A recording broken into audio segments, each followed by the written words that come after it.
Hey there gamers, how's it going? For one of my recent streams, I went on somewhat of a rant about why I think Battle for Azeroth was one of the biggest mistakes of a WoW expansion that I've ever played.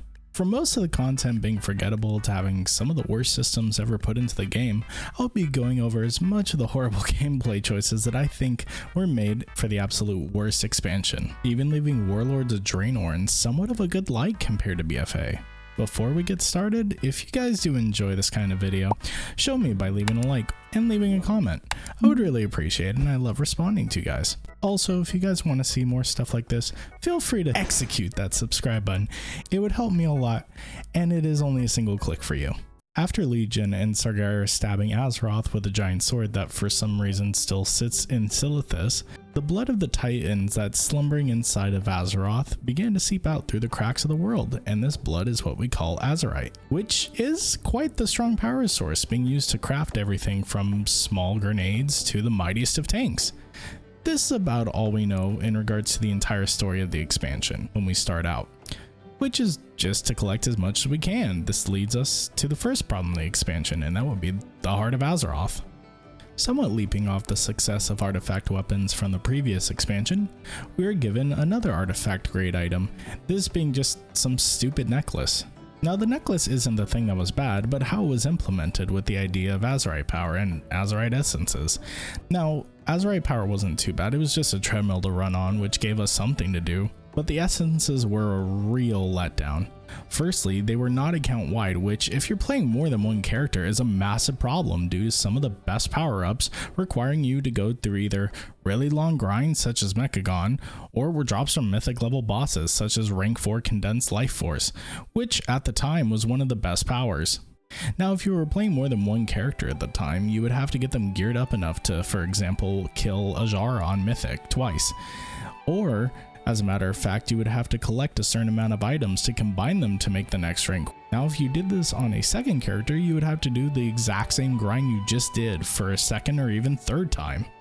This was such a badly implemented idea that eventually Blizzard just didn't care, and at the end made it easier for you to obtain these by just purchasing them from the vendor. They also introduced a system with our gear as well, called Azerite armor, which were special power-ups that were placed on the helm, chest, and shoulder slots.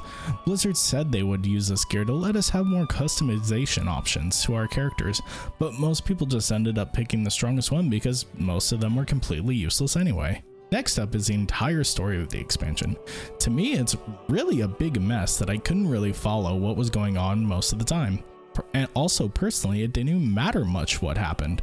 I will use the raids for example because most of the time Blizzard will use the raids to tell the story. The first one is Uldir. This one is purely to stop a brand new old god that doesn't really do much and we just kill it. The battle for Dazar'Nalor, which is one of the better if not the best raid of the expansion, was pretty cool, being able to change factions to see their side of the story, which was pretty interesting and new for the time, and I really did enjoy it. The Crucible of Storms was kind of a filler raid, but it did set up the N'Zoth storyline, which would come back in later patches. Eternal Palace had Ajara, but that was about it. I feel like it should have been an expansion. Then Ny'alotha is something I could feel also should have been a whole expansion by itself, but they only gave us a single raid and 2 zones that no one really cared about except for the mounts. The dungeons aren't much better. The only 2 I can really think of are Freehold and Mechagon. The others were kinda just forgettable, such as King's Rest being a bore, as well as the Temple of Storms not holding a lot of significance at all. As compared to many other expansions, there's always something that sticks out to be remembered. For example, Warlords of Draenor had a train dungeon, or Mists of Pandaria had dungeons where you would jump up on a giant bug and break its shell open just to kill it. But to me, none of the dungeons from Battle for Azeroth really stuck out or had anything interesting. Island expansions were literally just trash packs in a single room and not very interesting. However, due to the Azerite system putting a lot of emphasis on doing these things, people were made to grind these for maybe a few hours a week, and nothing really came out of it except keeping up with other people. Another piece of content that I feel was a real letdown were the war fronts. When they were implemented, they were literally so easy most groups could AFK and you would still be able to win. So Blizzard had to improve them, so they decided to implement heroic war fronts, where these ones were definitely harder and you had to have good people to be able to do them, otherwise you would actually end up losing. Secondly, there were only 2 of them ever implemented. I mean, for an expansion called Battle for Azeroth, I wouldn't think that they would only consist of maybe 3 big battles. Lastly, doing this content gave you pretty good rewards. I remember doing these and using the gear there to catch up with other people because I was taking a break at the time, which I feel for having such easy content shouldn't make you feel as rewarded as that. The next problem I have with BFA was a lack of zones that really spoke to me or even made me want to go explore them. First off, for the Horde continent is Vol'dun. It's literally just a desert with no redeeming qualities.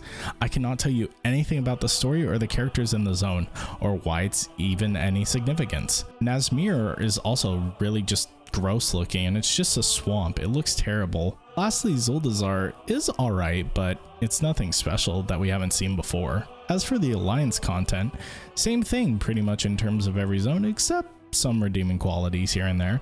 Firstly, Tearsguard Sound is a snore fest of a zone to level in, except maybe for the ending. Next, Drustvar is another area. I didn't really like it, kind of the dead forest feel, and the mountain area were kind of boring. The mansion was cool, if I do say so myself. I will say though, Stormsong Valley is actually one of the better zones that I did enjoy questing in, and just overall aesthetic of the area, especially with the looming temple of the storms on the back. As far as Mechagon and Nazjatar, and the couple of zones for the N'Zoth invasion, I really didn't care for those zones. Mechagon was kind of cool and Nazjatar was cool once you got flying, but other than that, nothing really made me want to go explore. I could keep going on, but I'm not really trying to make a whole hate video. There are honestly some redeeming qualities of this expansion that I did enjoy, but honestly I found myself sitting out a lot on a lot of the content because it just wasn't interesting to me. Compared to, say, even Shadowlands, which honestly isn't the best expansion, a lot of the content in the zones are really nice to go look at and just explore. Even the dungeons were really fun. But all in all, I mean, it was one of my least favorite expansions, and I really don't see myself ever wanting to play something like that again.